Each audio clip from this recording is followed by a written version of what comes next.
Let's begin with the problem this method exists to solve. One that operational risk and operations managers know well. As banks consolidated their back offices and technology into large, shared service hubs, they concentrated operational risk into a few critical places and made leaders accountable for it, without a real way to measure the size of what they now owned. Traditional risk and control self-assessments report control status as colors: red, amber, and green. A color tells you a risk is being watched. But colors have a fatal limitation. You cannot add them up, aggregate them, or compare them. And so, operational risk is locked out of the portfolio toolkit that financial risk takes for granted: trending, ranking, setting limits, benchmarking. Worst of all, the residual risk the firm actually carries after its controls stays invisible, and what you cannot see, you cannot price, budget for, or keep within appetite. Risk accounting answers this directly. It introduces a single, additive unit of risk, the risk unit, so that operational risk can be aggregated and ranked like any financial portfolio. It replaces the traffic light assessment with an enhanced risk and control self-assessment, ERCSA, that captures control status as objective, benchmarked inputs and turns them into a numeric, auditable risk mitigation index. And it follows a simple chain: inherent risk, reduced by the effectiveness of controls, gives residual risk. Every step expressed in risk units and traceable to the evidence behind it. Let's see how that works, screen by screen, in the Smart Bank demonstration tenant. This is the method in 5 formulas, taken straight from the application's own glossary. The risk unit is the common currency of risk. It lets us aggregate and compare exposures across products and business units. Inherent risk is the gross risk of an activity before controls, and it is built from 3 things: the product's complexity, captured by the exposure uncertainty factor; the size of its financial value, captured by the value band weighting, on a deliberately non-linear scale, so that larger values carry disproportionately more risk; and its volume. The risk mitigation index measures how effective the controls are, the actual score achieved in the assessments divided by the maximum possible score times 100. And residual risk is simply the inherent risk reduced by that mitigation index. Numbers, not colors, and every one of them defined and auditable. Everything starts from exposure.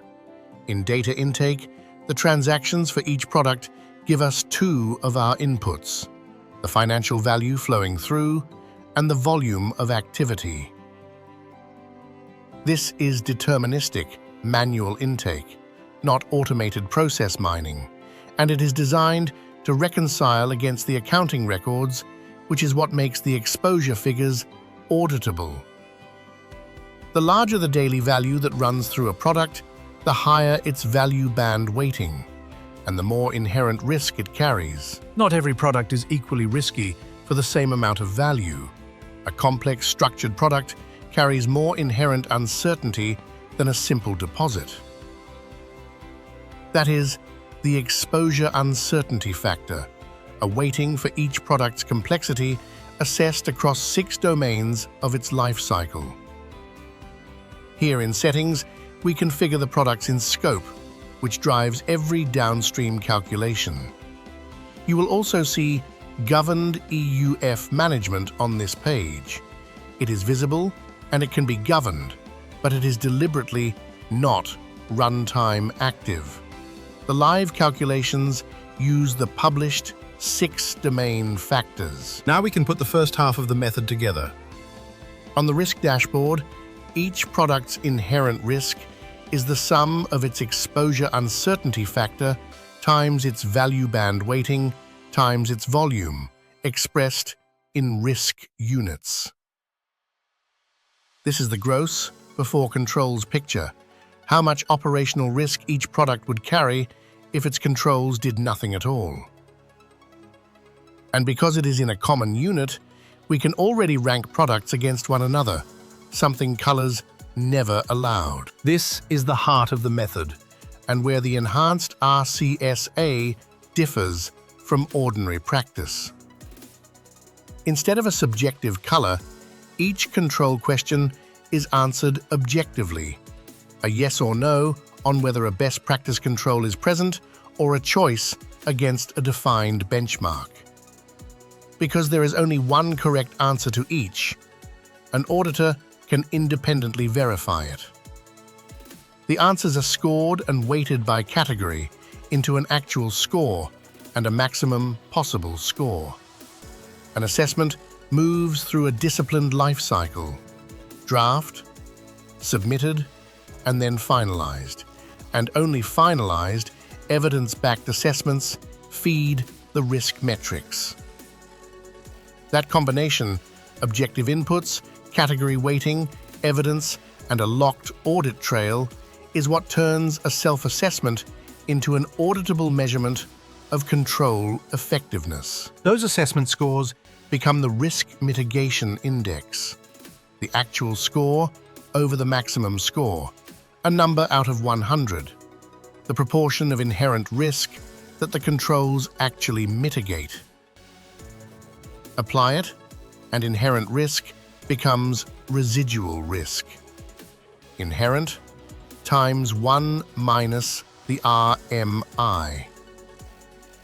On the overview, the headline Risk Mitigation Index is the exposure-weighted average across the whole portfolio, and the top risk alerts rank the products where residual risk is highest. This is the question an operational risk manager most wants answered. Not just that risks are being watched, but exactly where the largest net exposure sits and where to act first. And this is the payoff. Everything that colors made impossible.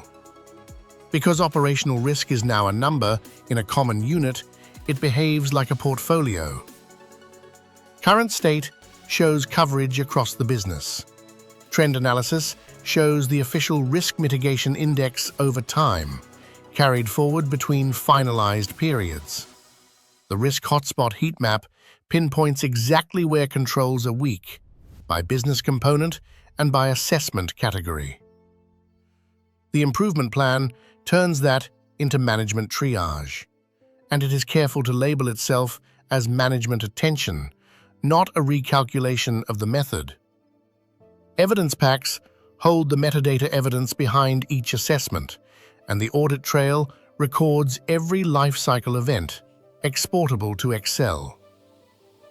The thread through all of it, every residual risk number traces back to a finalized, evidence-backed assessment. So that is the full pipeline. Exposure and complexity give inherent risk. The enhanced RCSA gives a numeric, auditable mitigation index, and together they give residual risk. All in a single unit that finally lets operational risk be aggregated, trended, ranked, and held within limits. A closing note on scope. The governance overlays for EUF, foreign exchange, and mapping are visible and can be governed, but they are not runtime active. The live calculations use the transaction value base, the published 6 domain factors, and a fixed mapping. And everything shown here runs on synthetic data in a controlled external demo. Thank you for watching.